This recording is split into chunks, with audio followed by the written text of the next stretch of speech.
Okay, everybody. So welcome to Radical Anthropology.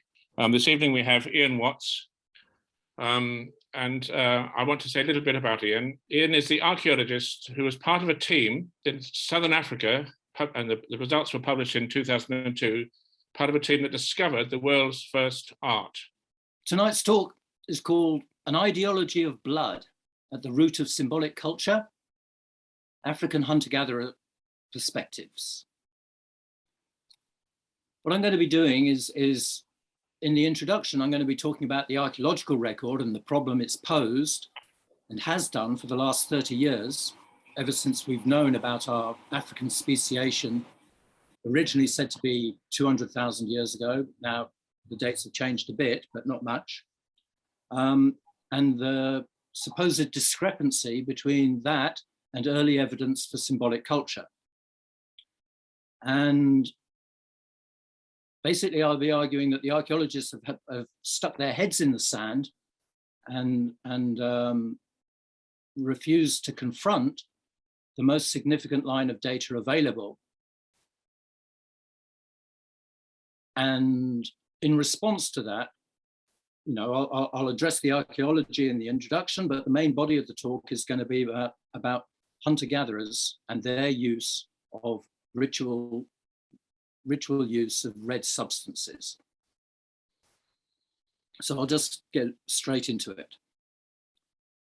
We evolved in Africa in the late Middle Pleistocene, roughly between 320 and 150,000 years ago. In terms of the fossils, this was a two-stage process, with a modern face appearing first, followed by a modern brain case, or globular brain case, between 230 and 150,000. According to the social anthropologist David Graeber and the archaeologist David Vengro in their recent book, The Dawn of Everything, there's nothing much we can say about human origins because archaeologically, quote, the occasional piece of chipped flint is basically all we have. They also argue that if we want to draw on anthropology and hunter-gatherer ethnography to address human origins, then it has to be all hunter-gatherers, including slaveholders of the American Northwest Coast and Aboriginal Australian gerontocrats, where old men control the reproduction of young men and all women. To draw particularly from African hunter-gatherers would be to cherry-pick for gender egalitarian societies, to fit a preconceived Rousseauian myth. Having ruled out the possibility of any significant insight on human origins, the Dawn of Everything restricts itself to the last 30,000 years. On this basis, they develop their argument that, quote, historically speaking, hierarchy and equality tend to emerge together as complements to one another. All a bit strange, given Graeber's anarchist credentials. This evening, I'll try and turn Graeber and Vengro's model, if you can call it that, upside down and inside out. I propose to do so by taking the archaeological record associating with our speciation seriously, and taking the acts and words of African hunter-gatherers seriously. I'll deal with the archaeology in the introduction, focusing on the only significant behavioral change associating with our speciation, concerning the record of red ochre use. One point of agreement with Graeber and Vengro is the centrality of group ritual to the establishment of the symbolic domain. They don't put it quite like this and only address it in a footnote.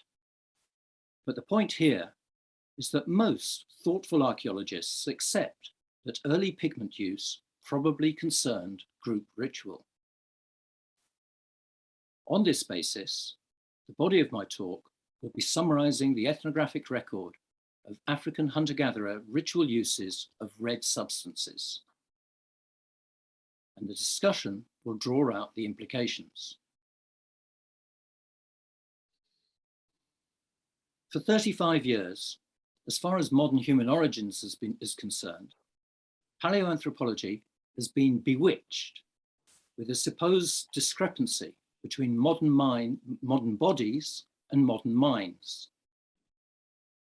The benchmark of modern minds has been consensual evidence for materially mediated symbolic culture, originally placed at 40,000 years ago, but for the last 20 years, thought to be around 110,000. For this earlier date, the evidence has consisted of the earliest beads, geometric engravings. This is what I was arguing with Chris about in the introduction.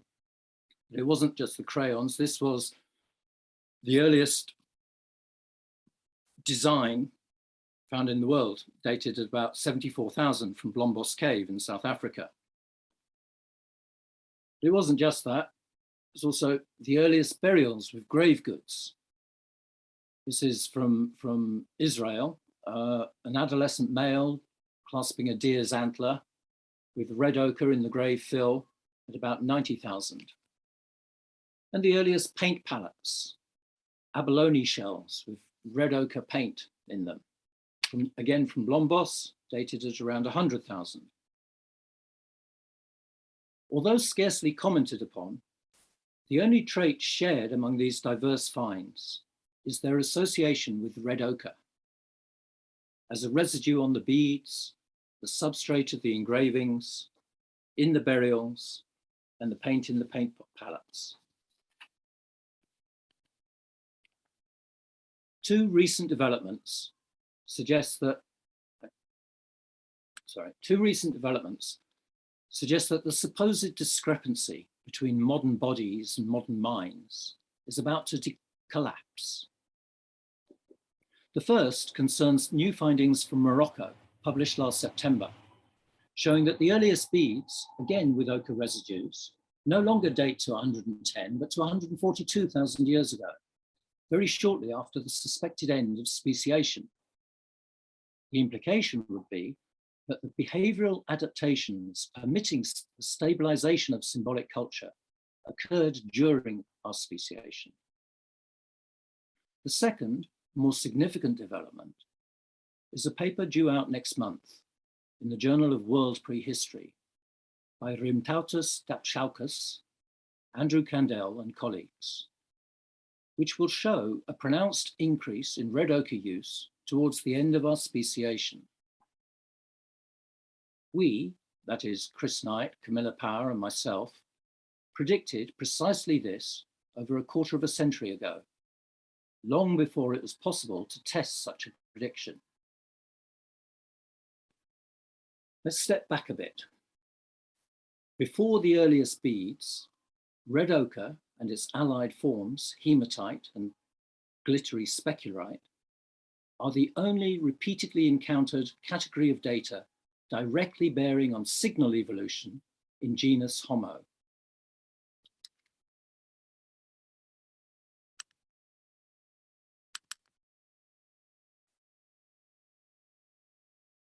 In Africa, their use goes back roughly 500,000 years. This is speculite on the left and a greasy, very red hematite on the right. One of the reasons we can be pretty confident that they were pigments, probably applied to bodies in ritual displays, is that one of the find contexts, all from the Northern Cape in South Africa, is the back of a cave where it's so dark that any activity required firelight. Eurasian first occurrences are slightly later, around 400,000 years ago in the south of France and more than 300,000 years ago in India. In Africa, red ochre use becomes a bit more widespread with the early Middle Stone Age, associating with the beginning of our, as far as the fossils are concerned, speciation. But it remains just a handful of sites. This isn't just a function of lower archaeological visibility the further back we go. Several Southern African deep MSA sequences either have no pigment in the lower levels or it's very rare. So this is the archaeological record we have to explain if we're to make significant progress in understanding modern human origins. The record of red ochre use.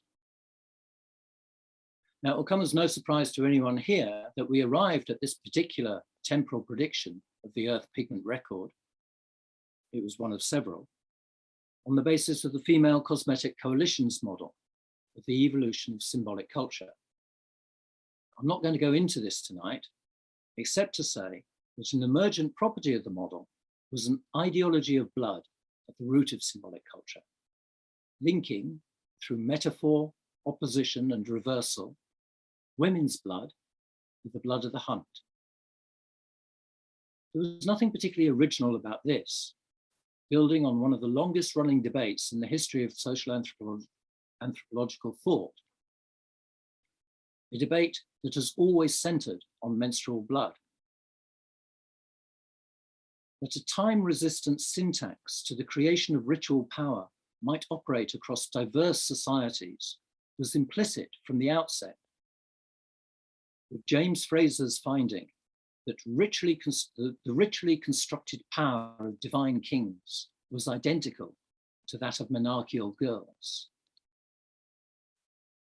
Durkheim provided greater specificity, identifying menstrual blood with the blood of the hunt. In the mid-1980s, following Levi-Strauss's assumptions about hardwired structures of the mind, Alan Testart took the effusion of menstrual blood and the effusion of animal blood in the hunt as presenting to the mind the catastrophic danger of conjunction of similarities, producing the prohibition on women touching hunting weapons.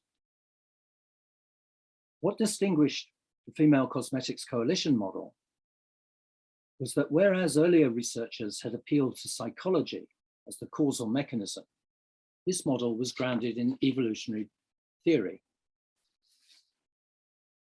But paleoanthropologists and archaeologists could claim ignorance of this theoretical tradition because, since Malinowski, social anthropology had largely divorced itself from human origins debates and evolutionary theory. So, throughout the last 35 years of consensus over the time and place of our speciation and the recency of symbolic culture, the discipline with most authority to address symbolic culture has been largely absent. Our 95 paper created some ripples at the time, partly by drawing attention to a body of archaeological evidence that had largely been overlooked, but equally because of the controversial nature of the model. In the decades following, there's been an unprecedented amount of research on ochre use, nearly all of it methodological. We can now reliably source archaeological materials to parent outcrops, reliably classify use-wear traces, and identify past selective criteria.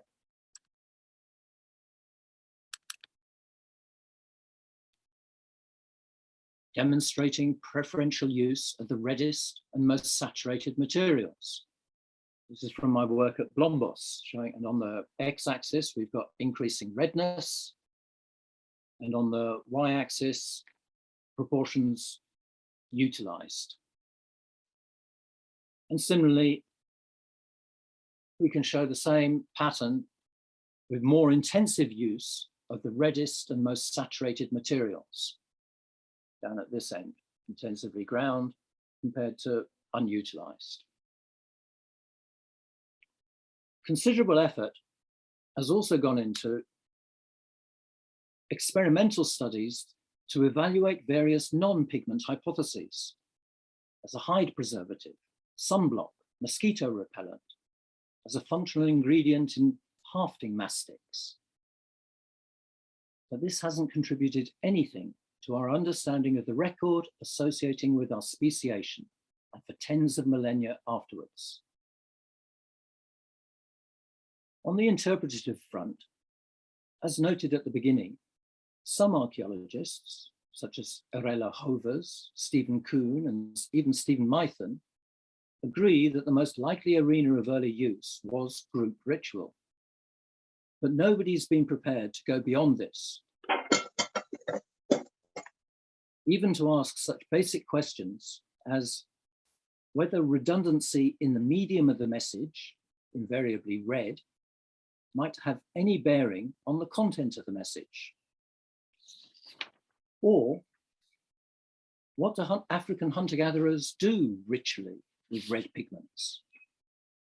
It's not as if archaeologists were shy about trawling ethnographies for non-pigment uses.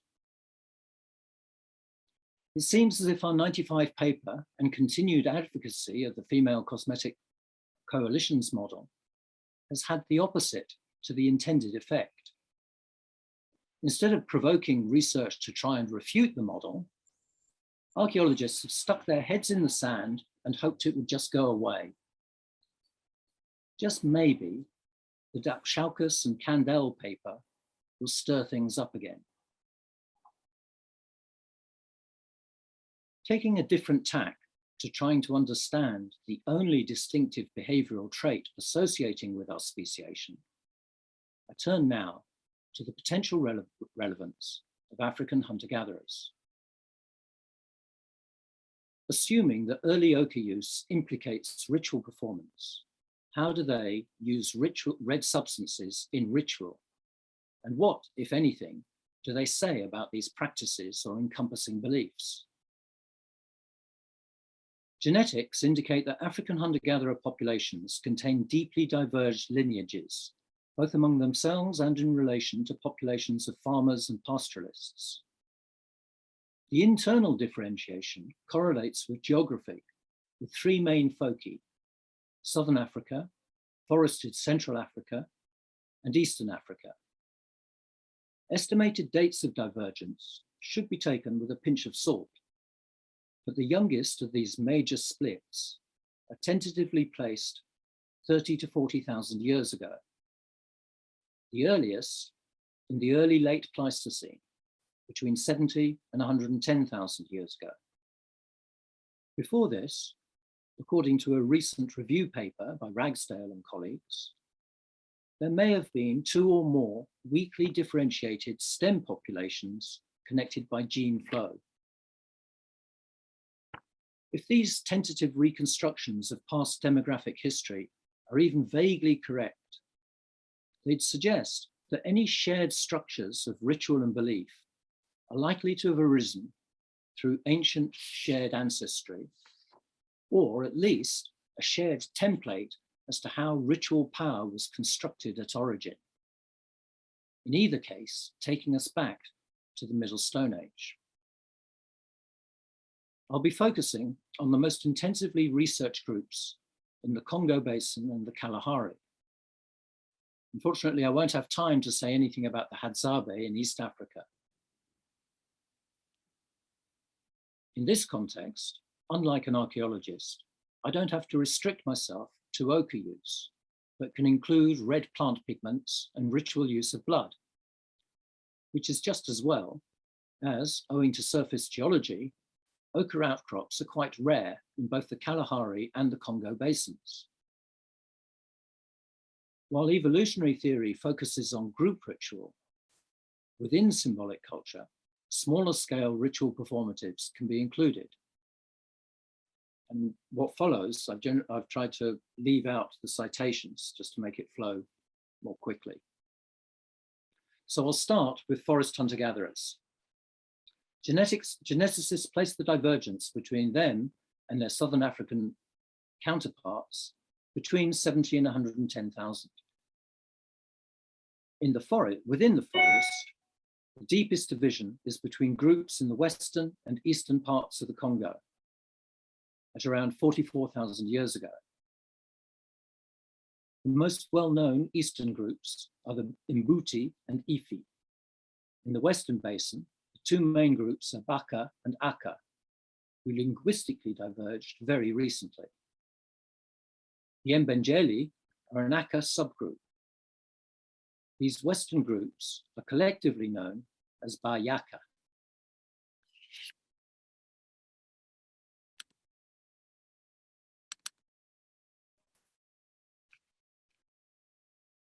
Across the basin, the most valued pigment is redwood powder from the leguminous tree Pterocarpus soyaxi, sometimes called camwood.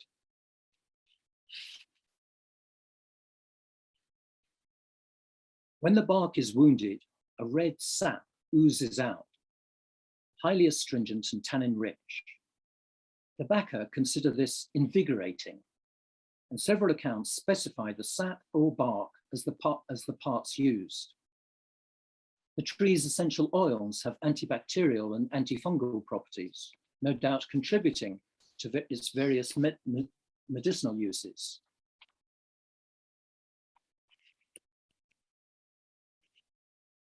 Being highly valued but unevenly distributed, it was extensively traded. In the northeast, it's restricted to the southwestern corner of the Ituri forest. So the Ifi obtained it from their farmer neighbors, who procured it from further west. This partially explains a sparser record of Ifi and Mbuti of pigment use. Shabesta thought that redwood had relatively recently replaced red ochre in Ituri. In the Western Congo, every Baka family has its own block of redwood, which is ground when needed. Across all groups, it seems that grinding was exclusively done by women. Redwood's predominantly used in ritual contexts. Overlapping contexts are bark cloth decoration in the east and medicine in the west. Painted bark cloth garments were typically made for ritual occasions, such as in this instance for a girl's first menstruation ritual, while medicines have both practical and spiritual efficacy. Redwood's symbolic significance is conveyed in Baka mythology as one of 4 prerequisites for men to lead cultured lives. Things stolen by the trickster Waito from his uncle Komba, God, along with game animals, fire, and women. When Waito saw Komba's wife grinding redwood, he exclaimed, "Oh, what a beautiful thing! It's like blood." The leading anthropologist of the Aka, Serge Bachouche, considers that the primary symbolic significance of redness concerns transition and movement between worlds. Redwood is applied to mark people in potent, dangerous, or vulnerable situations. Aside from initiations, examples include hunting dangerous animals and honey gathering, long journeys, pregnancy, and infancy. It's sometimes applied to the whole body, ideally mixed with red palm oil. This is most frequently reported in major initiation rituals, which are often strongly influenced by neighboring farmers. The main form of use in Western Congo is in blessings, typically mixed with saliva and applied to the forehead, the seat of luck or grace.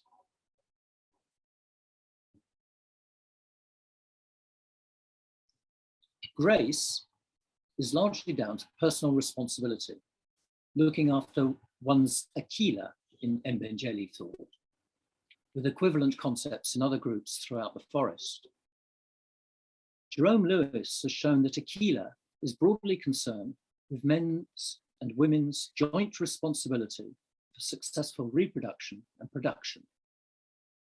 It's this joint responsibility that underpins the relational aspect of blessings.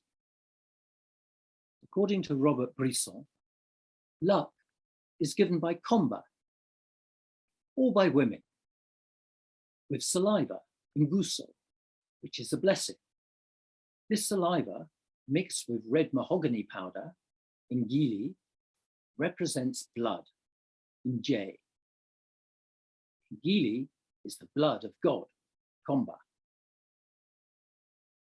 Although men could give this blessing, others have also noted that blessings are particularly potent coming from women, especially a mother-in-law. Ngeli could sometimes be substituted by charcoal.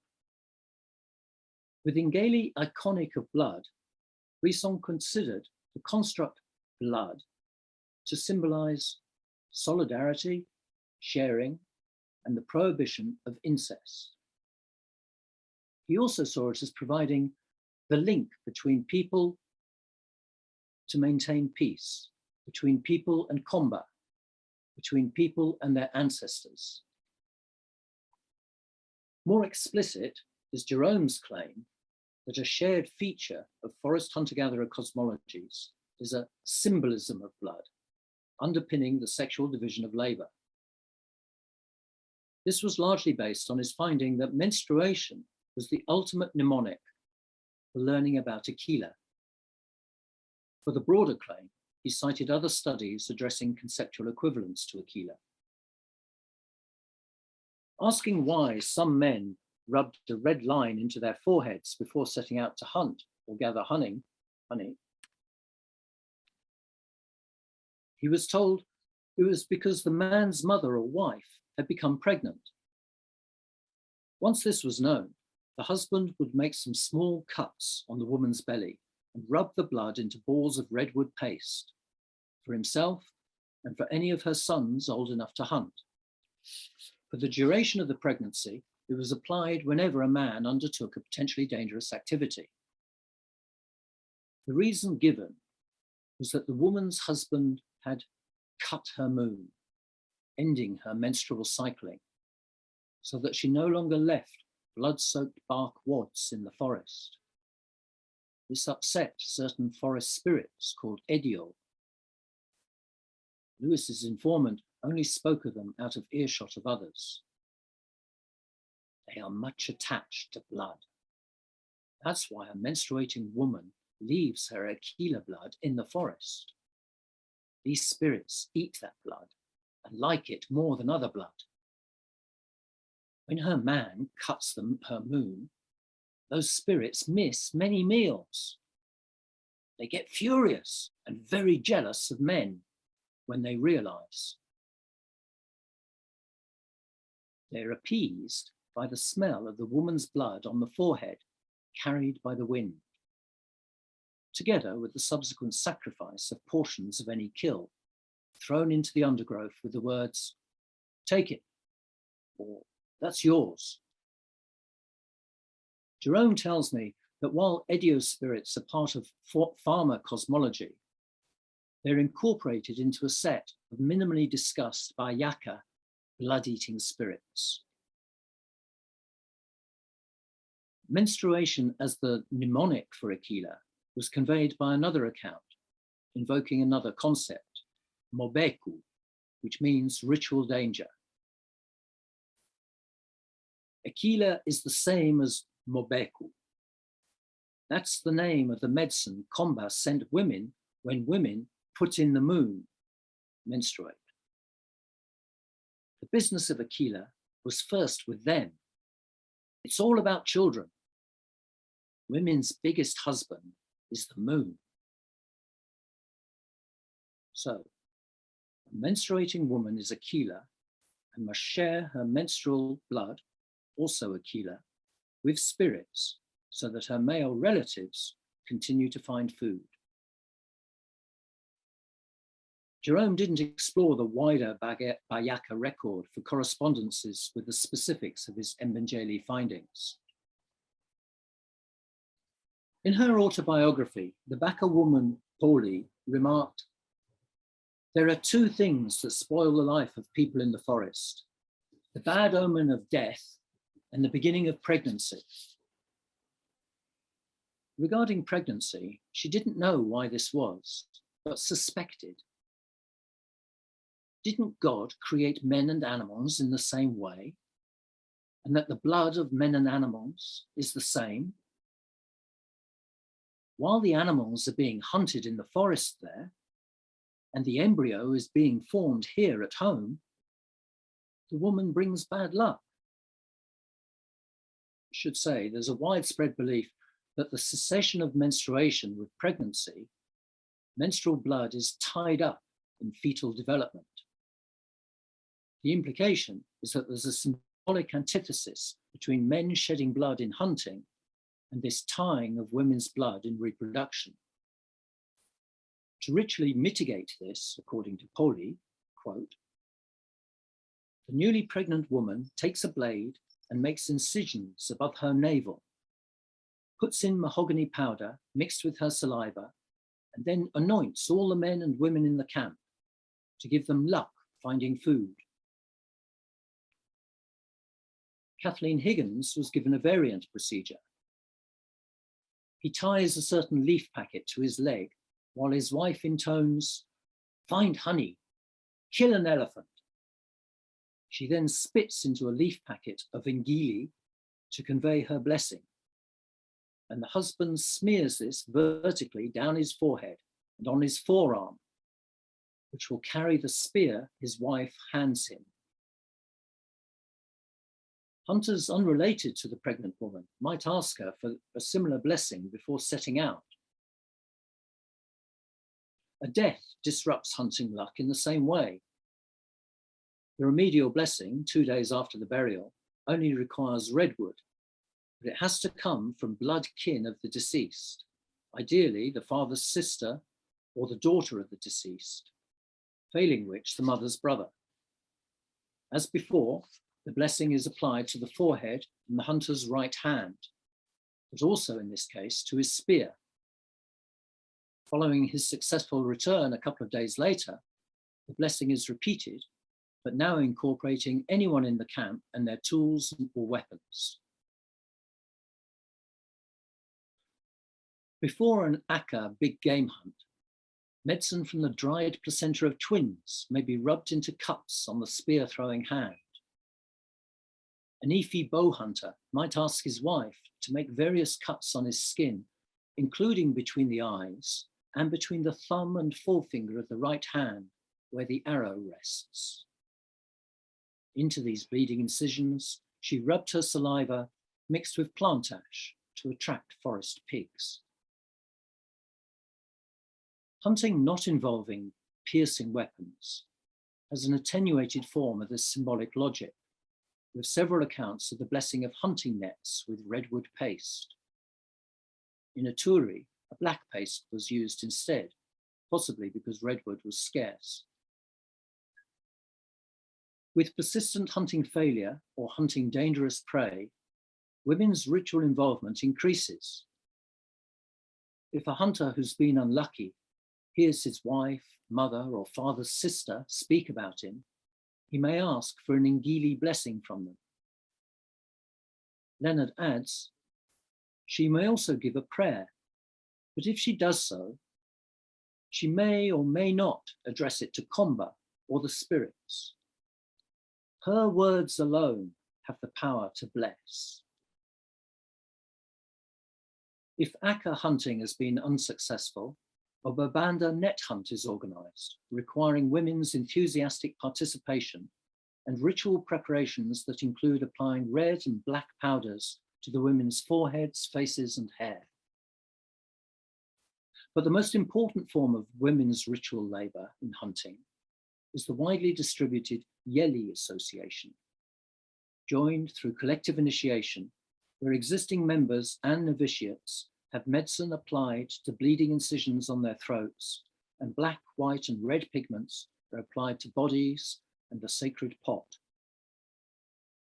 The association has responsibility for hunting large, dangerous species, locating the game and tying them through yodeled song, which, quote, weakens the hearts of the animals. The Yeli Association leader may borrow an amulet necklace of a successful hunter which has previously been dipped in the heart's blood of an appropriate animal. Sleeping with the necklace helps locate the game. The final ritual act before the hunters depart is to give the Ingeli and Ngusu blessing.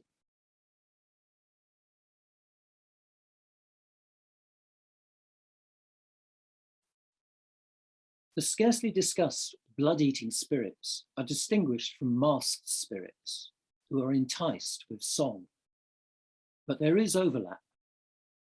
The Baka's Makondi category of May spirits are spirits of the dead not yet returned to Komba, who may be appealed to for help in the hunt.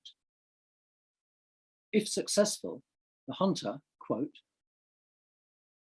throws the raw hearts and livers cut into small pieces all around them. The May catch and eat them. Similar offerings are reported throughout the forest. In masked form, the Mokondi may be called sons of Ijengi. Jengi, or Ijengi, is the paramount Bayaka forest spirit, the masked spirit in the most widely distributed male ritual association, dangerous to women and children. Originally, however, as with the Hadza Apeme, women possessed and danced Ijengi, parthenogenically causing babies to fall out of their raffia skirts. Women say they gave Ijengi to the men. Men say they took it by force. In the initiation ritual, the candidates are liberally covered in oil and ingili, all of it accompanied by the blessing with saliva. Ingili, in this context, is said to be Komba's blood, which will keep the candidates' bodies soft. The candidates, each carrying a walking stick, then disappear behind the screen, each accompanied by a guardian. Jengi then removes the liver and eats it before restoring the initiate to life. Henceforth, Jengi will recognize and aid one of his own when called upon.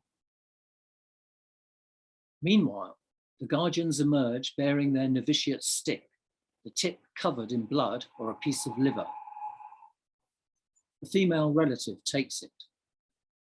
The stick's replaced by one coated in redwood paste, which will be hidden in a dry place. Why is masked Ijengi dangerous to women? Higgins was told, those whose livers Jengi hasn't eaten, the women and children, are especially vulnerable because he likes the sweet smell of their liver, which reminds him of Ngili. In the forest, an olfactory trick is played on the Edio spirits through the use of Ngili and a substitute form of women's blood in order to allow continued hunting. Here, with Ijengi's desired presence in the camp, men have to physically prevent Ijengi's contact with women, threatened because of an analogous olfactory attraction and taste for women's blood. Higgins compared the gender dynamics of Jengi initiation to Yeye's account of the blood symbolism of hunting. If you don't give a portion of the meat you hunt back to the spirit, you'll hunt in vain, because it's the spirit who has given you the game. He called the game for you. He took his medicine. He ate it. He gave it to the women. They gave it to the hunters. Then you went and killed an animal. This resembles the account given to Lewis concerning the medicine Komba gave to women for managing the Aquila of menstruation, but here directly implicating the complementary relationship between men's and women's Aquila. If in such contexts, Komba, Ijengi, and Makonde spirits are interchangeable, so too, apparently, are livers, Ngili paste, menstrual blood, Komba's blood, sacrificial blood of the hunt, placentas, and blood drawn from women's bellies. Symbolically constructed blood is medicine or potency, the efficacy of which requires that it be cycled through women, men as hunters, game animals, and spirits. But the circuit begins with women's blood. Menstrual blood, now tied in the womb, being women's contribution to fetal development. Shabesta, back in the 30s, reached a similar conclusion through Ifi and Mbuti origin myths, identifying moon's responsibility for menstrual flows, women's contribution to reproduction, as lying at the core of their cosmology. So the same structure of belief informs ritual practice in hunting, pregnancy, male initiation, and mortuary ritual. Menstrual taboos provide a final, striking example of this shared structure, again expressed in identical ritually embodied forms across the forest. According to Poli, if a Baka woman broke a menstrual dietary taboo, quote, she goes to take a stem of a thorny vine to scrape her tongue. The blood begins to flow and she spits her saliva into the ingili powder, saying to her husband, give this saliva to so-and-so who's become unlucky, end quote. If an Mbuti woman or her husband ventured from camp during her menstruation, menorrhagia might follow. The ritual remedy for this breach of the rules involved cutting her tongue, unfortunately unspecified by whom, and her spitting blood onto all the camp's hunting nets, re-establishing hunting luck. The conventional blessing of nets with red or black paste should be viewed in the light of this costlier ritual signal.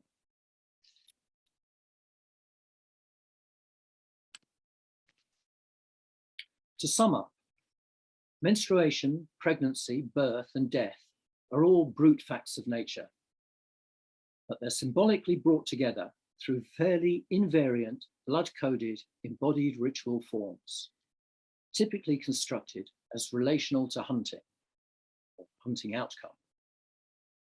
Particularly striking is the distribution and importance of redwood forehead blessings, the consistency with which men restore hunting luck through blood and/or redwood blessings, together with women's wider ritual involvement in hunting, and the identical embodied forms of ritual remedy for breached menstrual taboos from opposite ends of the Congo. The shared features between Eastern and Western groups are sufficiently specific and unexpected to suggest a common origin over 40,000 years ago. In Bayaka terms, operating through all these performatives are the core metaphorical equivalences of Aquila between men killing animals and women birthing children. Continued successful hunting, birthing, and infant well-being demand respect for these equivalences. That blessings were given by Komba or by women suggests that symbolically constructed women's reproductive blood informs what, in the social anthropologist Roy Rappaport's terms would be Bayaka ultimate sacred postulates. The power of such postulates is that they have no material reference, making them neither verifiable nor falsifiable. This is the case even here. It isn't blood per se, or any particular form of blood that's sacred, but the symbolic constructions based upon a core metaphor. A final point about blessings coming from Komba or women. Part of the basis for Graeber and Vengro's argument that egalitarianism couldn't provide an initial situation is an earlier work by Graeber, collaborating with Marshall Salins. In their 2017 book, On Kings, they argued that there are no egalitarian societies because even hunter-gatherers subordinate themselves to spirits, whom they call metapersons. Among forest hunter-gatherers, we have clear hints of an ongoing discourse as to the ultimate source of authority. A metaperson or flesh and blood women.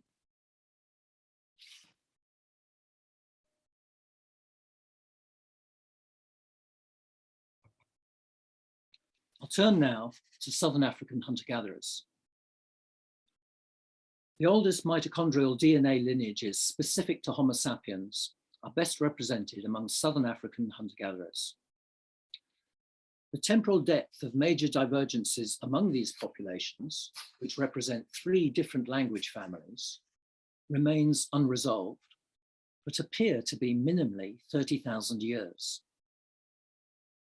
Most accounts of ochre use are from this region, but they tend to be historical rather than ethnographic, as Bushman cultures in the Makwa land, the Karoo and the Highveld were all wiped out in the 19th century.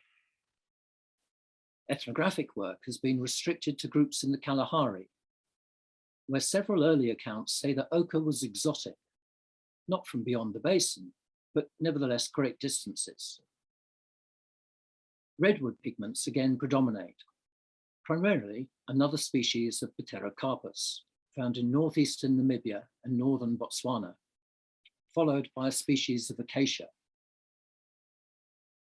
Historical accounts indicate that both farmer and hunter-gatherer women quarried earth pigments.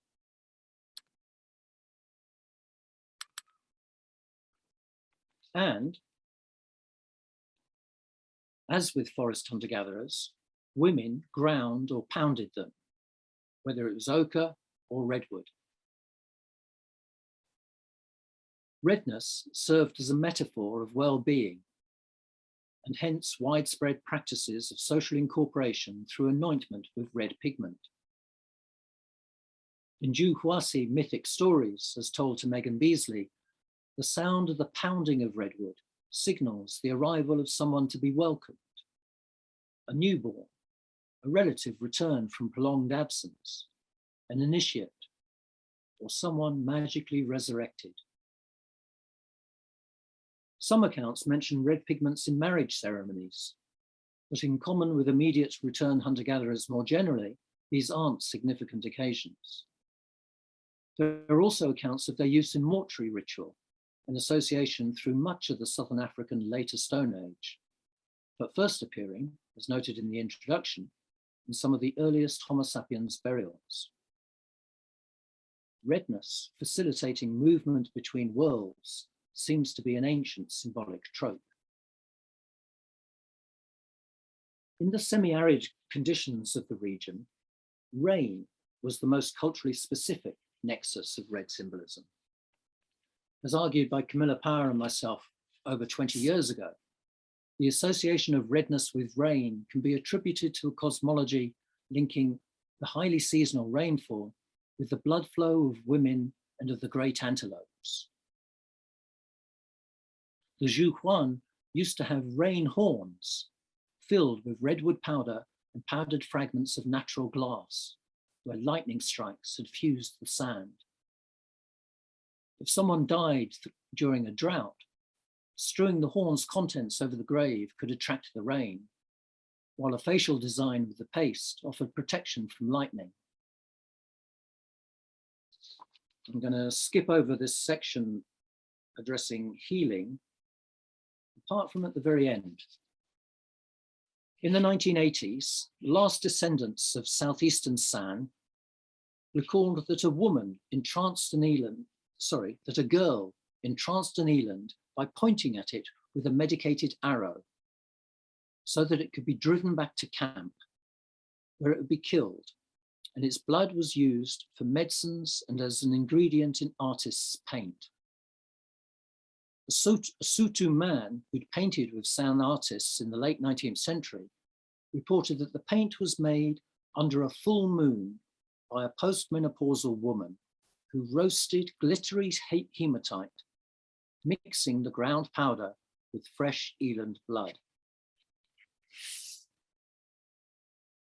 Turning to hunting, The number of observations increases considerably, falling into three main fields: hunt preparations, first kill rituals, and restoring hunting luck. And I'll give a few examples from each. The Xu of Angola anointed an arrow's link shaft with redwood and fat. Before setting out, they placed redwood amulets in embers before rubbing them between the eyes, or chewed redwood bark and spat it out before them to take them to the game. A Kwei man, preparing for a ritual hunt of large antelope, applied redwood to the forehead and the weapons, accompanied by a spitting blessing from a senior hunter. A calm springbok hunter would, like an Efi archer, nick the skin between thumb and forefinger where the arrow lies. When a youth killed his first large antelope, the most widespread act was to cut the midbrow and rub carbonized animal or plant material into the bleeding incisions. A Zhu Huan officiant rubbed blood from the antelope onto the initiate's bow. A Xu youth rubbed the blood onto his forehead. More generally, a hunter might cut his forehead and rub the animal's blood in. Hunting amulets were also immersed in the blood.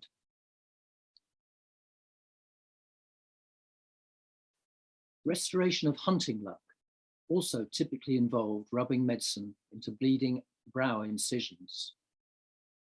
A Xu variant was to resort to the redwood stick amulets, which, like their Baka counterpart, would on some previously successful hunt have been soaked in animal blood.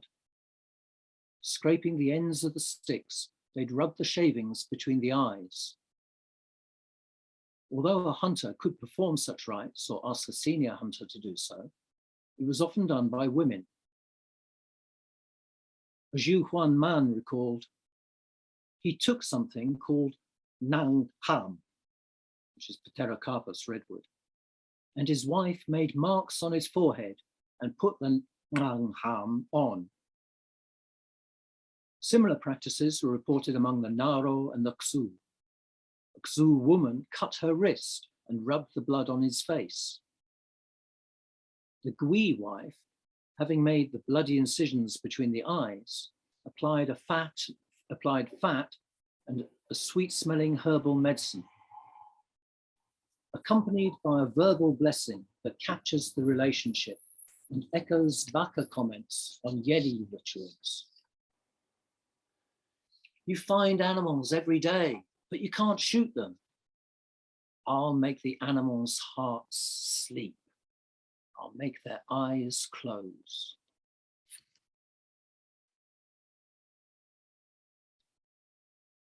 Among this same group, such practices weren't restricted to restoring hunting luck.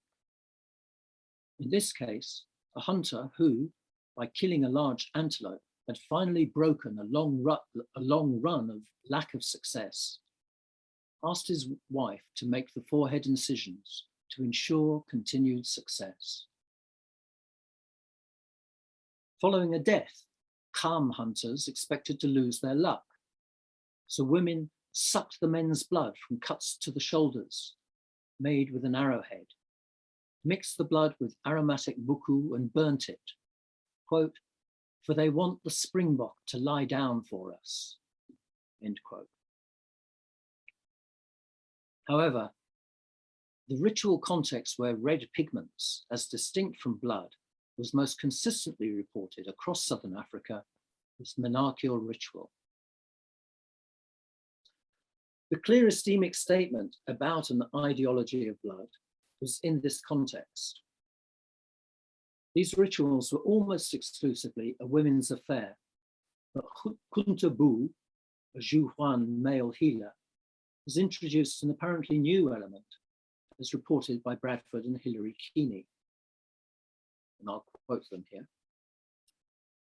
To help make everyone more like the girl, small cuts on the ear are made on each person. An elder healer administers these cuts. This results in the blood dripping to the ground and deepening their entry and identity with the girl who has entered first creation. Everyone bleeds during the ceremony in order to be assured of full entry into first creation. When they bleed like the girl, they have no fear because they too are like her, and the changing makes them as strong with nom, which is the term for supernatural potency. Menstrually initiated blood flow ensures collective movement between worlds. But the Zhu Huan also told Lorna Marshall that a menstruating woman was poisonous death to hunting. She cools the arrow poison, as among the Hadza. The Gui told Imamura that should she cook meat or touch weapons, hunting will fail, quote, because the game runs away bleeding. On the other hand, she was also told that the sand receiving the first drops of menarcheal blood would be thrown onto the roots of a raisin bush to induce a rich harvest, presumably by attracting the desired female rain. But from that moment, for the duration of her seclusion, she has the violent power of the male rain, capable of reversing culture. Her scent attracts the rain bull. Suspended between heaven and earth, she is Fraser's archetype of the divine king. She's identified with both hunter and eland bull. Upon her emergence, she blesses the hunters or their weapons. The dance in her honor is the eland dance, while the Zhu Huan say of her that she has shot an eland. With or without a male healer, this natural blood flow is symbolically constructed as a catalyst capable of moving the whole community between worlds. Turning to the use of red pigments in monarchical ritual, a Kui man recalled, they covered the head and the entire body with the powder of the dolph tree so that the blood would keep flowing well and make them fat by doing that. Zhu Huanxi women recalled how the red ochre applied at the end of seclusion had to be roasted to achieve the desired deep red color. Marshall was given details of the anointment at the girl's emergence from seclusion. A paste of powdered red ochre or hematite, ideally mixed with eland fat, was applied in a design to her face.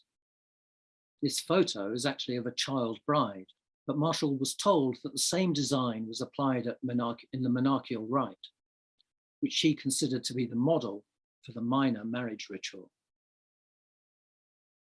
Lewis Williams, on the basis of an explanation of the design made on a man's forehead when he'd killed his first eland, suggested that the girl's design may have connoted the red forelock of the eland bull.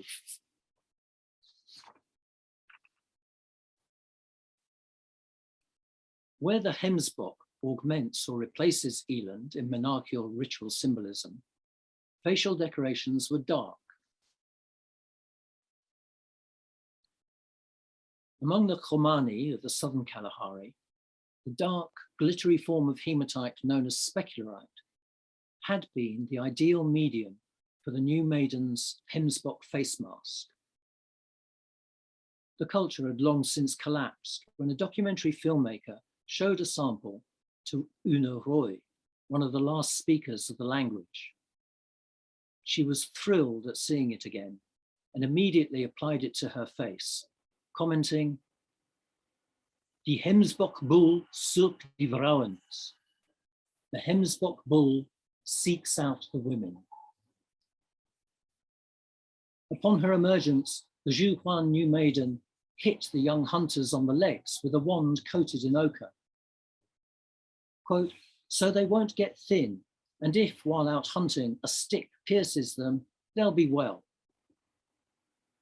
The calm new maiden would be taken to the spring to introduce herself to Kwa, the rain bull, overseer of menstrual observances, spreading buku and hematite on the water.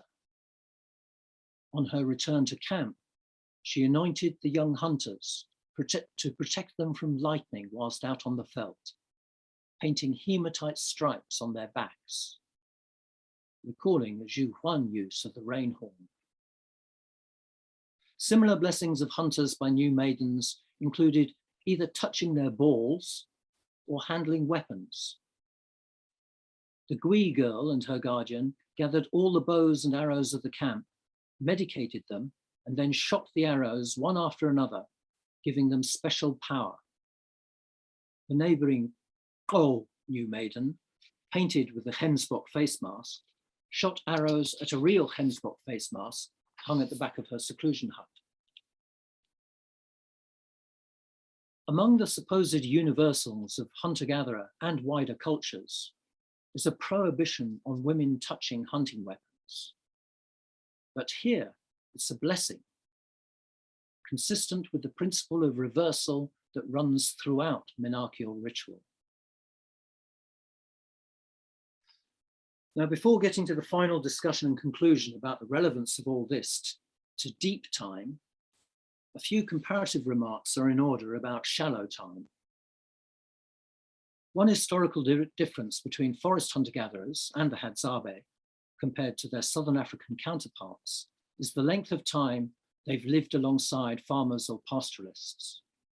Within the tropics, this is likely to go back 6,000 years.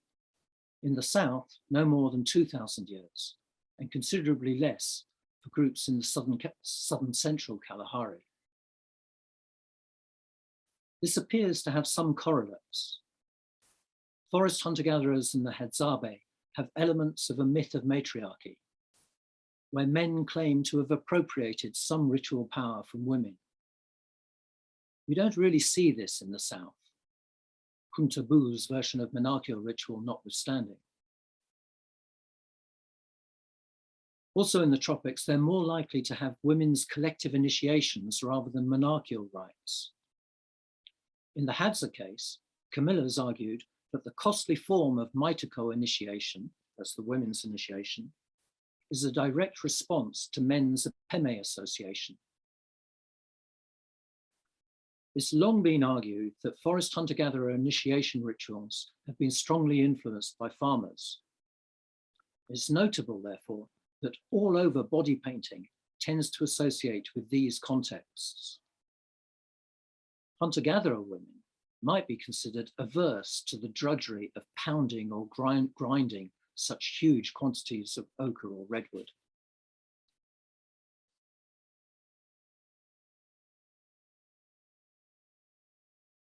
So, to bring it all together,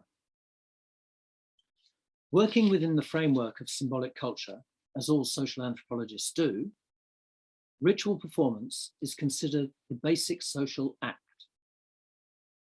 Among the societies we've looked at, this was the only shared domain of red pigment use, not decorating or preserving hides, and certainly not as sunblock or mosquito repellent. All the cultures reviewed considered red pigments to be like blood. Redwood pigments were used in the same way as red ochre. The three substances were cross-culturally interchangeable in ritual performatives. Aesthetic values, expressed by the Zhu Huanxi women wanting the deep red obtained by roasting ochre, or the Baka myth describing redwood powder as a beautiful thing like blood, match the selective criteria documented in the Middle Stone Age. Marking people or things red signifies ritually potent states, invariably relationally defined.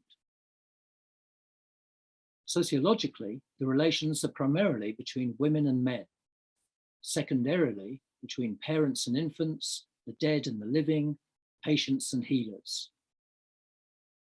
Cosmologically, spirits, the moon, rain, and above all, animals are incorporated as key characters in these ritual dialogues.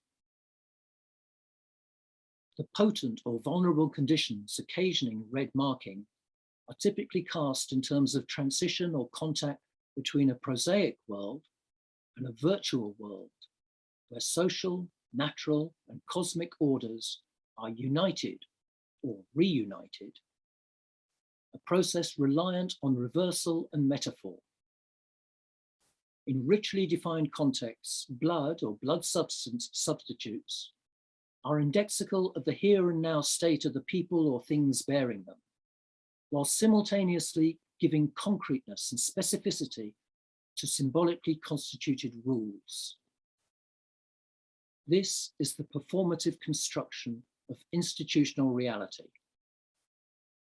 These rules primarily concern respecting the reproductive power of women's bodies and the animals killed in the hunt, or the spirits associated with them, as the twin bases of social reproduction.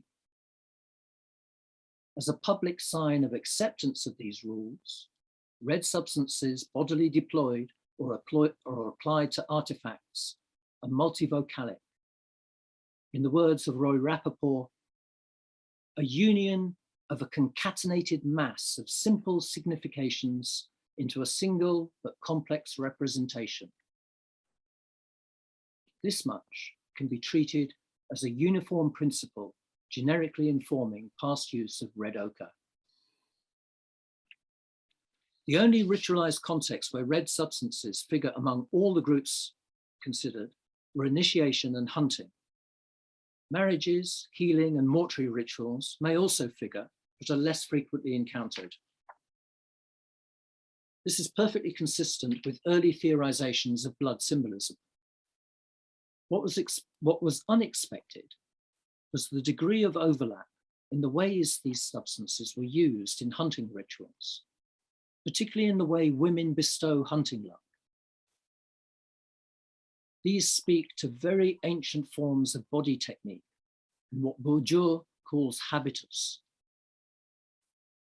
There's no obvious materialist reason women should be so systematically related to the outcome of male hunting. It would appear to be an expression of pure ideology, unless, that is, one views the matter through the lens of a materialist evolutionary model positing precisely that female coalitionary action was what mobilized male labor in regular collective big game hunting in the first place. Then things begin to fall into place. For several decades, archaeologists and the wider paleoanthropological community have worked under the assumption that there was a significant lag between modern bodies and modern minds. The benchmark for modern minds was consensual evidence for materially mediated symbolic culture. For 20 years, this came down to first appearances of expressive forms with no precedent: beads, geometric engravings, burials, etc. This approach, totally at odds with the methods of evolutionary science, is responsible for the supposed mismatch in the first place. Almost 30 years ago, we proposed a model of the evolution of symbolic culture comprising two stages to the evolution of group ritual, making a series of predictions of the Earth pigment record. One of these was that habitual use of red ochre, where regionally available, should be evident by the end of our speciation. The implication as we saw it was that this is when shared fictions were fully stabilized, infinitely extendable across space and time. The prediction has now been corroborated, and it makes it much harder for archaeologists to ignore what's been staring them in the face all these years. They had available a quantitative field of variation that could potentially reveal qualitative changes. Together with this comparative study of African hunter-gatherer ritual use of red substances, the two sets of observations exposes Graeber and Wengrow's claim that we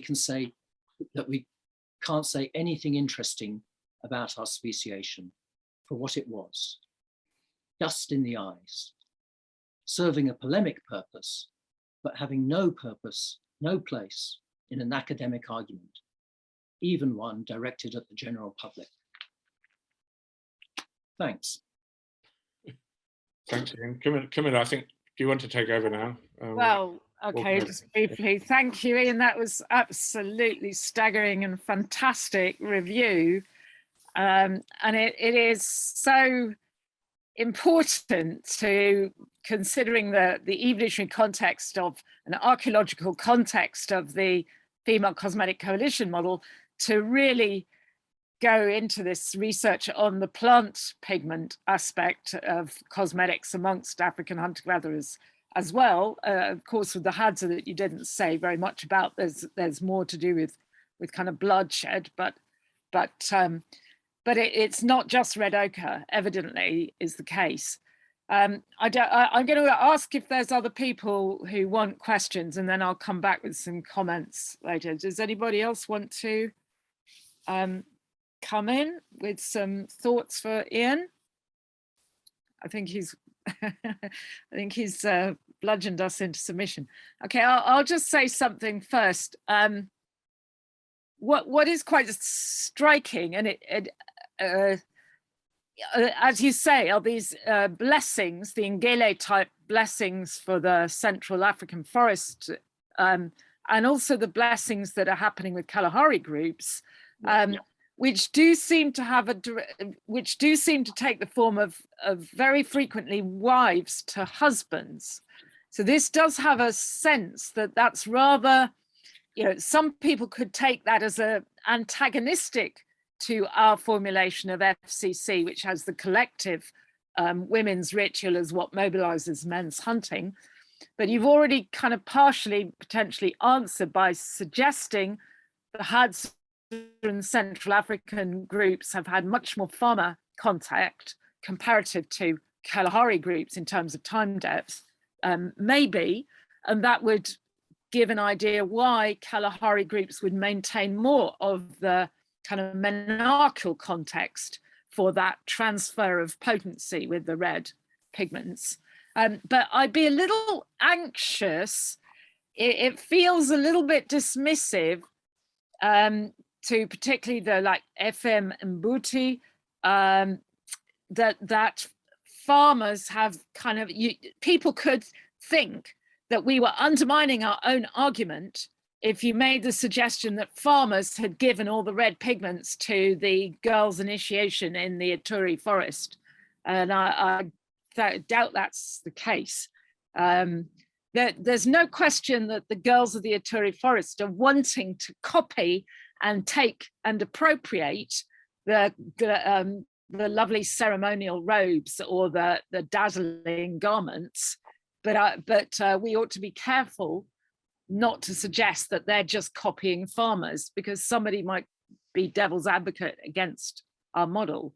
And of course, the Mbuti practice of Elima, which is a significant long-term menstrual seclusion, has certain aspects quite similar to the Hadza in the way the girls come out and are using.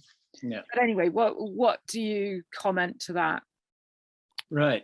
Well, it's two. I'll take the form of the blessings first. And its possible relationship to marriage and wives and so on. My response to that is going much deeper back in time. I'd suggest that this has to do with the privatization of hunting once you've got bows and arrows, and that before that, if you have anything like marriage, it would. I mean, if it's sort of weak enough now. I mean, this no, let me rephrase that. Before bows and arrows, you'd have been much more reliant on collective big game hunting. And so ritual blessings would not have been, there's no reason to think that they would have taken that private one-on-one type form. Yeah. I think that's my main answer to that. So then we're talking about at least 40,000, possibly going back 60,000 years. on the sort of all over body painting, I think I'll say two things on that. One sort of, both of them kind of examples really. One is, I think it was the Crow hunter-gatherers, Bushmen, where they used to have the hemspock mask and the girl treating the men's weapons at the emergence from seclusion. But and that was reported by Heinz back in the 60s. Since then, like nearly all Bushmen, I think, they've been forced to settle down and live with Bakalagadi, Bantu-speaking agropastoralists. And so recently, in the last couple of years, really, a woman went to investigate monarchical ritual there today, and what she found was them covering themselves in red ochre. And although she was unaware of the earlier ethnography and didn't point out any contrasts with that. Okay. And she didn't even raise the point that this is almost certainly emulation of more powerful neighboring groups. And if you go to read sort of amongst the Mbuti, if you read both Shebesta and Turnbull were very convinced that the male rituals, that the Mbuti were just going along with farmer practices, and you know they do cover themselves in camwood, red ochre, redwood pigment there. And I think the same may well apply. I mean, they're unusual in that they're the only forest groups that do have monarchical rituals, but even those, Shebesta was arguing, were at least partially reflective of farmer practices. So it is a bit contradictory, though, isn't it, from an FCC point of view, that we're saying, oh, well, the only monarchical rituals are, the collective monarchical rituals are coming from copying farmers. I mean, that slightly undermines us to have that, if we arrive at that. And I'd be very wary. Well, I wasn't so much addressing the collective nature of the issue of the rituals there as what they actually do in the ritual.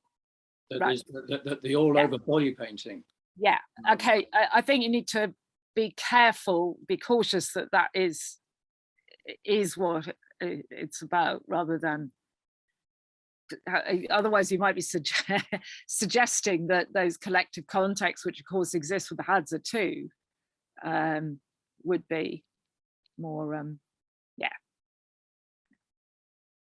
Anyway, Chris, you wanted to have a go.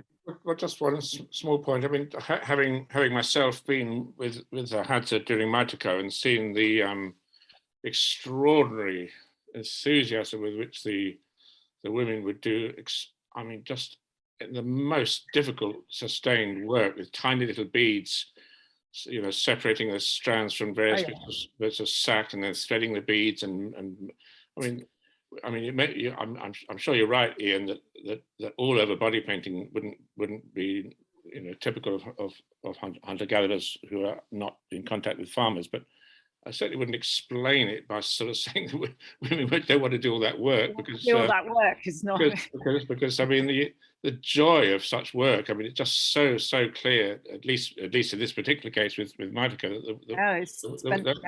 But the joy of beading isn't quite the same as the joy of grinding. No, I don't think endless grinding is joyful. I'm not sure how you could be quite so certain, Ian, but anyway, yeah, right. I mean, you're making something with anyway. I mean, that was a bit of a throwaway remark, you know. It's just sort of, I mean, I probably haven't adequately thought that through, but I think it is important that we do think about it some more. Mary, do you want to go? You're muted. Yeah. Thank you so much for the talking. I was just wondering, what is the oldest way of carrying red ochre pigments that we know, if there was not red ochre available everywhere? Would it be in animal skins or what? Well, not so much carrying, because generally we're talking about fairly small quantities, but and how they'd carry it, I don't know, but yeah, I mean, hide working, you'd make bags, so that's probably been around for at least 100,000 years, I think, skin bags. Yeah. What we can say, or are beginning to be able to say, is how far some of these substances are being procured from. So there's a site those sites I initially showed, those very early sites, going back 300, 500,000 years. The cave, where it's very dark at the back, the nearest sources to pigments there was about 50 kilometers. There's another site in the region where there are no local sources, and the nearest outcrop is about 170 kilometers, and it didn't look as if there was any natural way they could have been brought closer. There's a site I've been particularly interested in on the eastern side of South Africa, Border Cave, that goes back 250,000 years. And although at the bottom of the sequence, we've got very few pieces of pigment, what is there is very distinctive and closely resembles that found in the world's oldest ochre mine. And that is 120 kilometers north of the cave. So it looks as if people, we don't know whether this was direct procurement or exchange networks, but given that in the ethnographic, or more particularly in the ethno-historical records, we know that women were traveling great distances in Southern Africa, farming women as well as hunter-gatherers, to get red pigments. These kinds of distances, they could well have been direct procurement several 100,000 years ago, which would just reflect the costs that, that kind of cost women were prepared to incur. I think that has to be the implication. So these are costly displays, even if they're not using huge amounts. I mean, there's one archaeological site, again from Border Cave, suggesting that ochre may have been kept in a bag. It's just that a large number of pieces, very closely concentrated, could potentially have been kept in a bag.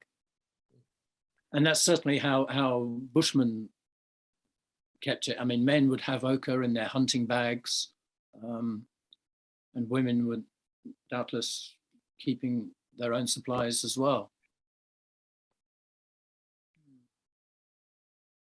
Edward. Hello.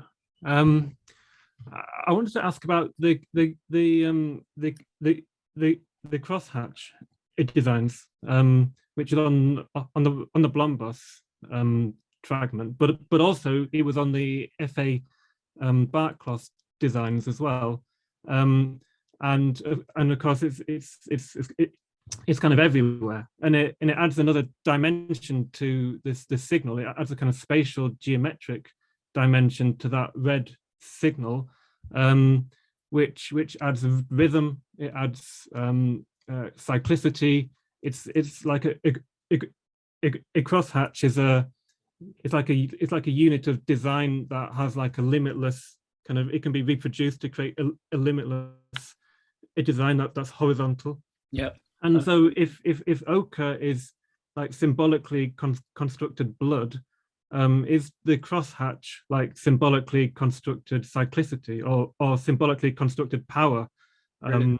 or like symbolically constructed reverse dominance that you can actually see kind of visually, and that this cyclicity is, I mean, it's synchronized females, and it's an attempt to gain control over time. I mean, is that the kind of symbolic meaning of the crosshatch? Well, that's wonderful. Those are wonderful thoughts, and they're very close to what Durkheim originally proposed over 100 years ago.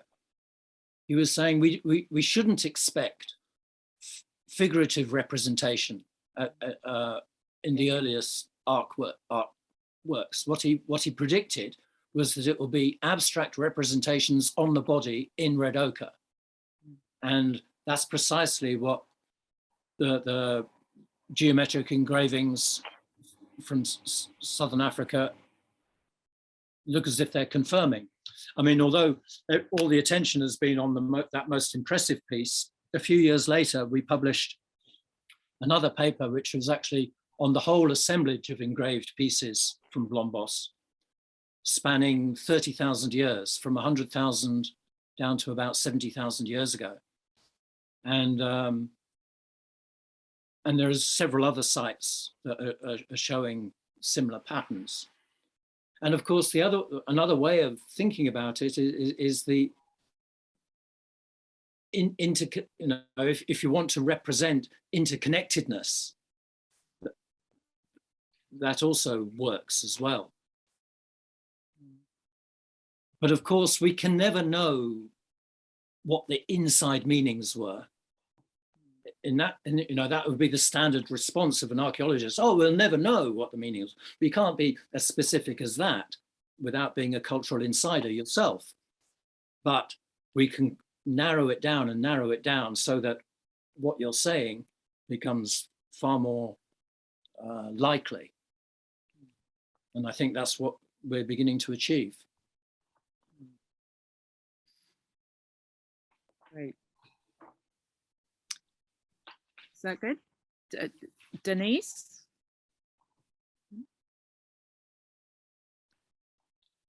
Hi, Denise. Hello, Ian. Thank you very much for that talk. It was wonderful. I just wondered if you could clarify a little bit more about the speciation end of it. I mean, are you saying that Neanderthals and Homo erectus and Denisovans and so on and do not use red ochre at all, or is it just the sheer quantity and that's what your defining point? And can you relate that to brain expansion as well? Yeah.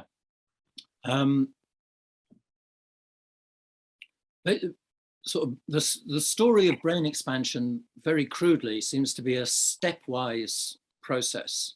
So we've got a big expansion with early Homo erectus in particular, at around 1.8 million, or Homo ergaster. And then things seem to be pretty plateaued. Some further increase at about 800,000, but that could be related to body size increase. And then we don't see any significant change until the last sort of 300,000 years. And that seems to be shared common to both Neanderthals and ourselves. And so our prediction was that all these late hominins should be, the females are facing similar pressures, and that they may well, depending on ecological conditions, be responding in similar ways. So we do find Neanderthal pigment use. I mean, for a long time, I gave that case of the south of France at 400,000 years. For years, most people, including myself, were pretty skeptical about that claim, but they finally, sort of almost 50 years after it was originally made, published the details, and it does look more compelling than originally. But it is literally a one-off. There is nothing else until about 250,000 years ago in Europe.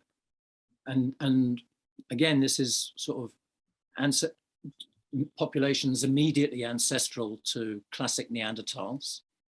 And you've got a cluster of cases between about 200,000 and 240,000 mostly in sort of Northern Europe and Germany. And then it disappears again. And Camilla was the prime author on an article we wrote about almost 10 years ago now, sort of trying to explain why the Neanderthal record comes and goes.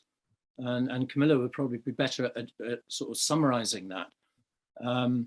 But basically, yeah, it's a matter of scale. The Neanderthal record doesn't become significant. It does just come and go on fairly small scale until you get into the last 60 or 70,000 years.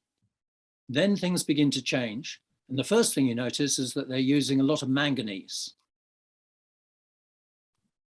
We don't know for sure whether that was, that there are, having dished all the functional hypotheses for red ochre use, I'm now going to invoke a possibility with manganese, which is that it has been shown to be quite useful as a catalyst for lowering the temperature required for ignition of fire. So it might be interesting that this Neanderthal fascination with manganese coincides with the beginning of the last glacial. But let's, for the sake of argument, let's accept it as pigment. After about 50,000, the very last Neanderthals are using more red ochre. But again, not on the scale, I mean, nothing like on the scale that we're seeing in Africa from 140,000 years onwards. So there is a qualitative difference there. I mean, it's quantitative, but I think it's indicating that there is something qualitatively different going on as well. Although those same late Neanderthals also seem to now, there's pretty strong evidence that they'd also achieved symbolic culture. So they could well have been doing the same thing. Whether, I mean, we now know that well, there's a recent claim that early modern humans arrived in Western Europe as early as 50,000. So it's possible that they're being informed by what we were doing. Who knows? Thank you. So you could argue that Neanderthals only kind of dribs and drabs got to a first stage of what we argue is the evolution of ritual process, or you could say that they were later in getting through to the second stage explosion, and that possibly that only happened in certain parts of Neanderthal territory, not all over it. But there are some beginning to come up some potential evidences on Denisovans as well from the last interglacial or end of the Middle Pleistocene, with some bits and pieces with ochre use as well, artifacts with ochre. But we know so little. But my expectation would be that all these humans, the different lineages, were experimenting and knocking on the door with ritual performance with red ochre, nearly all of them. But for some reason, the other thing to say there is that the brain size increase story continues with Neanderthals considerably after it had finished for modern humans. Yeah, but modern humans is done and dusted by 150,000 during a glacial, which is slightly heavy going. Whereas Neanderthals, they seem to have stopped brain size increase during that glacial, and then it resumed again in somewhere between 70 and 100,000. We've got a find gap in that period, but after 70,000, they are the largest brain Neanderthals we see. So that may also be relevant. Have you answered Denise's question about, I mean, why there's any connection at all between brain size and ochre? I mean, for the rest of the people here. Right. On that, I'll just stick with the human case.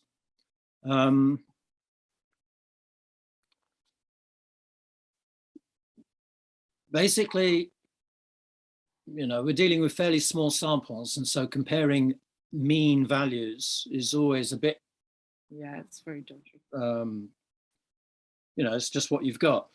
But if you compare the mean values of fossils that are younger than, say, 230,000 with the mean values of fossils older than 230, there is still a significant, I think there's still probably a significant difference. That, having said that, there is at least one fossil that achieves over 1,400 cubic centimeters, which is one of these Moroccan fossils at 320,000. But it doesn't seem to have stabilized at that point. Whereas after 230,000, they're all up there in these 1,400, 1,500 range. So that's around the start of this thing called the speciation.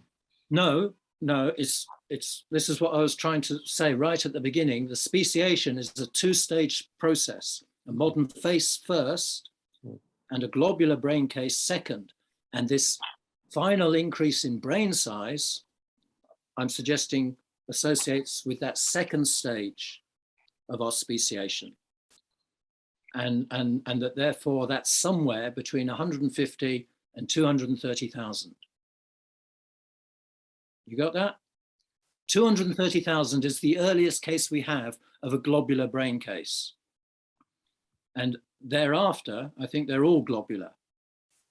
So if we allow some time, sorry? How does that connect with this transition from sporadic, irregular ochre use to relatively abrupt transition to ubiquitous, continuous, heavy use of ochre? As far as we've got two. First of all, we've got my study of the Petersburg, this industry in the northeast of South Africa. And there, okay, only a couple of those sites have yet been dated, but they're both showing that, well, Border Cave is showing irregular use prior to 170,000, and regular use, you know, big jump from 170,000 onwards. And we have another site that's been dated at 150,000, which also shows huge amounts of pigment. So, and we have quite a number of early MSA sites in that region and elsewhere in Southern Africa, where it's either absent or irregular in contexts older than 170,000.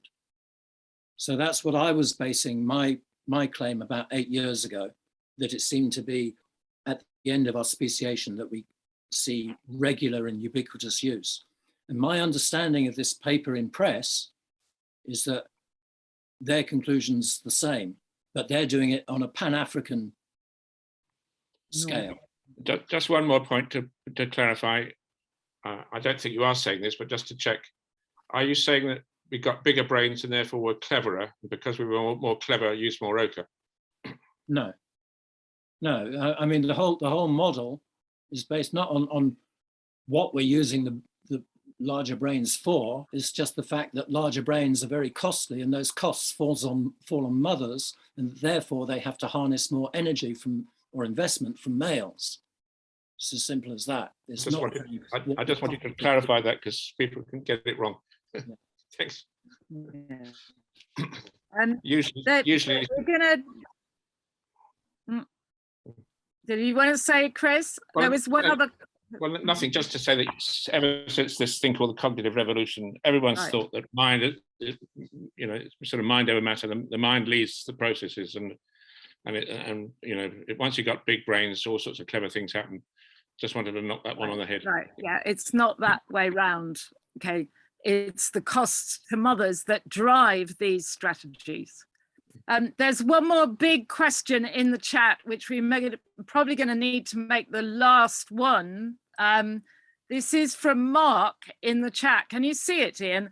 It's about Upper Paleolithic cave art and how it would relate to the African prehistoric findings and the current rituals, the current ethnography or historic ethnography, and whether this would connect with Lewis Williams' theory of cave walls as spirit contact membrane. Mark's noting that Upper Paleolithic cave art has a lot more black charcoal, sometimes yellow and red ochre. I'm not sure that's quite a fair description, but lots of red handprints. Yeah. Any thoughts on that? Well, I have no problem with David Lewis Williams' shamanistic hypothesis on cave art insofar as it goes, but I'd suggest that both shamanism and cave art are relatively late. Well, they are. Well, we know that cave art doesn't predate about 45,000. I think that's the general consensus. Depends on the Neanderthal.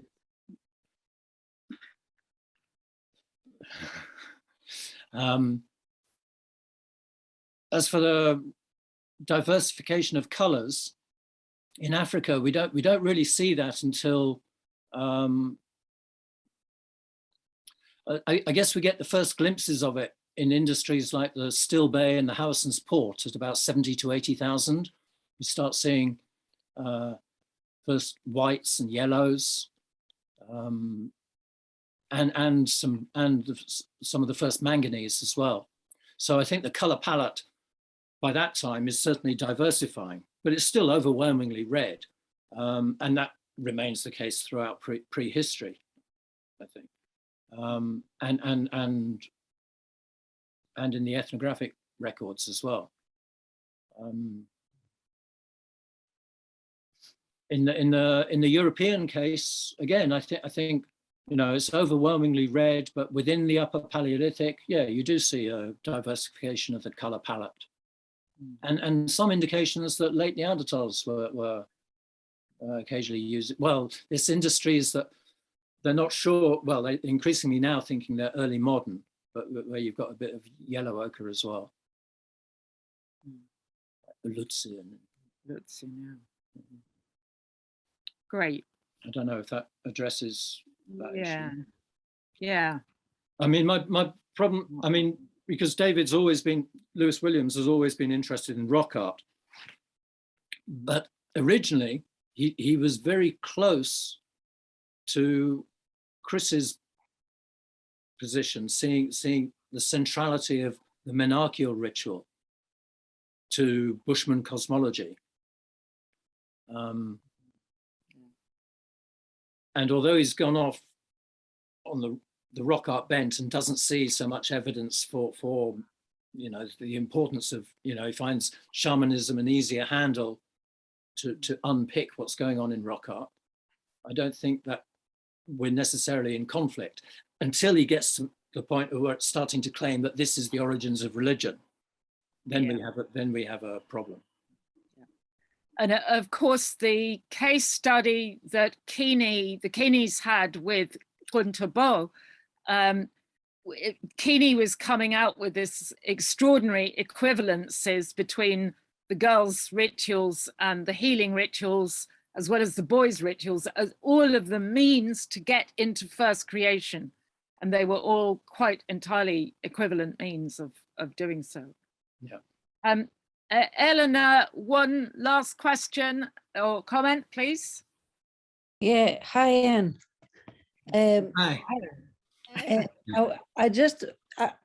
I want to ask you, why do you think that, given the centrality of blood symbolism among modern hunters and gatherers, why do pastoralists have so much more elaborate body painting? And what do you think was happening at 150,000 years ago? Well, I think I've addressed the last part of that question in the talk. So I'll just say on the first, basically agropastoralists, although they have forms of women's solidarity, some of them very, very impressive, overall, most pastoralists tend to be pretty patriarchal societies, and they probably have women grinding loads of pigment for these men to look incredibly impressive. Yeah. They're on a different scale, but it's a bit like to make an analogy, it's like comparing Notre Dame with a single solitary stone megalith. I mean, you're not comparing like with like. I mean, because the political situation is so different, to say nothing of well, yeah, just leave it at that. So you think that the original big song and dance, the origins of culture, they were more It's like on the what body. is You don't today, need. Sorry. or more like the himba? Would it look like the himba probably displays, or what you see today among the Hadza or the Bushmen or the pygmies?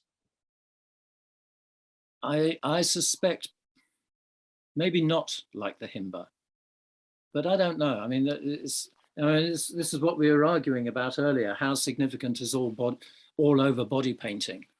I mean, that would require a lot of pigment and a lot of processing. And I don't think, my suspicion is that that isn't how hunter-gatherers would choose, certainly at origin, would have chosen to have spent their time. Okay. Yeah, it is a little bit contradictory with the whole costly signal business, though, isn't it? I mean, well, not really. Not when you know that they're going, 150 kilometers or so to get this stuff. Like, but, there isn't, we know it's costly. Yeah, and we know how costs are all relative. If you're comparing it to the absence of any ritual signal, then of course it's all costly. Yes, yeah, sure. And the other aspect of it is a sexual selection aspect. I mean, with pastoralists, it is so predominantly men who are taking on the red. And of course, and in order to claim that power, that ritual power, they've kind of got to work that much harder than women who are actually menstrual and imminently fertile. So that would be part of the dynamic as well. The men have kind of got to prove it all the much more. But yeah, it's a very interesting thing to just think about. Okay, I think we've got to draw this to a close. Everybody's really showing their appreciation for next week concerning the women's cosmetic use in the forest, because we have a talk from Dasha Bombyakova. Her talk is on muadjo, the technique of making fun and maintaining reverse dominance, particularly. It's ridicule public speaking and I can't remember. Ridicule public speaking, the normative world of the Bayaka is the talk, but she may well tell us more about female coalitionary strategies in amongst that. So this will follow on from Ian quite very interestingly. So I hope you'll come back and join us for another talk next week. But meanwhile, thanks to Ian for this fantastic. Well, thank you. Thank you for listening. You. Brilliant. Good night. Thank you so much.